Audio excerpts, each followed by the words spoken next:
Bienvenue à toutes et à tous pour cette nouvelle édition de février 2022 de l'Amérique latine décryptée. Ce mois-ci, l'environnement a été placé dans le cœur d'une actualité qui intéresse l'Amérique latine.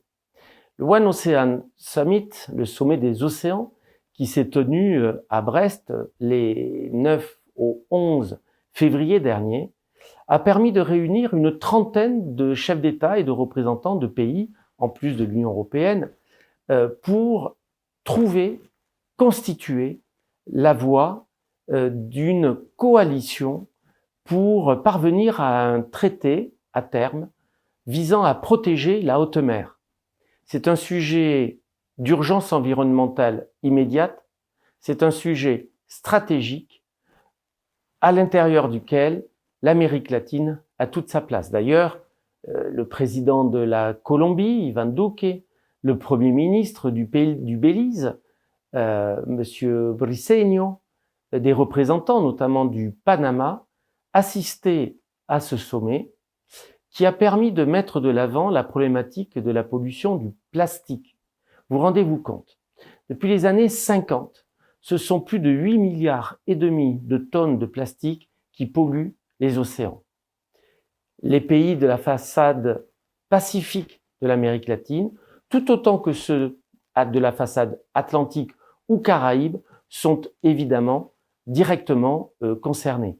D'ailleurs, je signale que les États-Unis ont marqué leur accord pour soutenir une initiative visant à lutter contre la pollution plastique des océans. La France salue l'initiative de la France visant à étendre la réserve naturelle des terres australes et antarctiques françaises, ces fameuses TAF, devenant la deuxième aire protégée au monde d'espace marin. L'environnement, ce mois-ci, ce sont également des événements plus difficiles qui ont eu lieu ou qui ont cours encore dans certains pays. Le 9 février dernier, en Colombie, Bogota a déclaré une alerte environnementale à la suite d'incendies qui ont marqué la région du Guaviare et qui ont touché notamment le parc naturel de la Serrana del Chiribiquete, qui appartient au patrimoine mondial de l'UNESCO.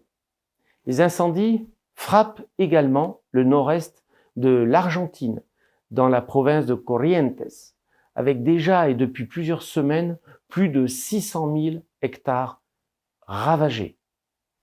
7% de la superficie de la province ont ainsi disparu sous les incendies. Les incendies, mais également des pluies qui ont ravagé des quartiers de Petrópolis au Brésil, dans l'état de Rio de Janeiro, qui a été frappé autour du 18 février par des pluies torrentielles et nous déplorons à Petrópolis près de 150 morts. La France s'associe à la peine des familles et exprime toute sa solidarité, là encore, au Brésil et au peuple brésilien. En février 2022, en Amérique latine, l'actualité politique et électorale se poursuit. Le 6 février dernier, le Costa Rica a connu le premier tour de ses élections présidentielles. 2 candidats ont été qualifiés pour un deuxième tour qui se tiendra le 3 avril prochain. Un ancien président, José María Figueres, pour le Parti de la Libération Nationale, le centre-gauche, et Roberto Chávez pour le Parti de l'Unité sociale chrétienne. La Colombie se prépare pour ces élections présidentielles qui auront lieu le 29 mai prochain et est déjà entrée en période électorale avec des projets de société qui sont présentés au peuple colombien par d'ores et déjà plusieurs candidats. Au Honduras, l'ancien président qui a quitté ses fonctions à la fin du mois de janvier dernier, Juan Orlando Hernández, a été arrêté par les forces de police du Honduras, accusé de complicité de trafic de drogue et avec une demande d'extradition des États-Unis. C'est un coup politique extrêmement fort qui est portée dans la vie nationale hondurienne, alors même que la nouvelle présidente, Madame Xiomara Castro, a pris ses fonctions à la fin du mois de janvier. En Haïti, l'instabilité politique se poursuit.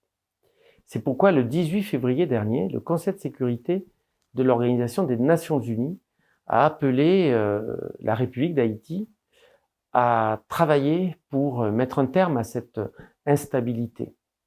Il est d'ailleurs à noter qu'un fonds de 600 millions de dollars a été alloué à Haïti et dans un programme de reconstruction du sud de l'île qui avait été frappé au mois d'août 2021 par un séisme, cette province de Tiburon qui va donc bénéficier d'un programme de reconstruction, ce dont il faut se féliciter dans ce pays de la région des Caraïbes qui est cher à nos cœurs.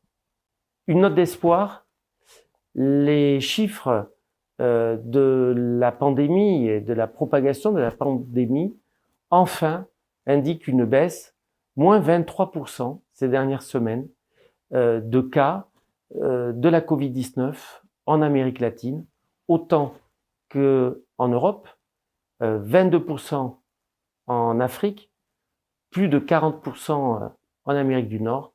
Bref, la tendance est enfin à la baisse.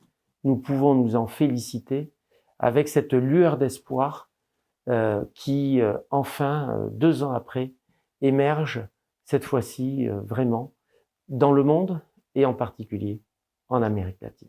Comme vous le voyez, l'actualité n'a pas manqué en Amérique latine ce mois-ci, ces dernières semaines, en février 2022.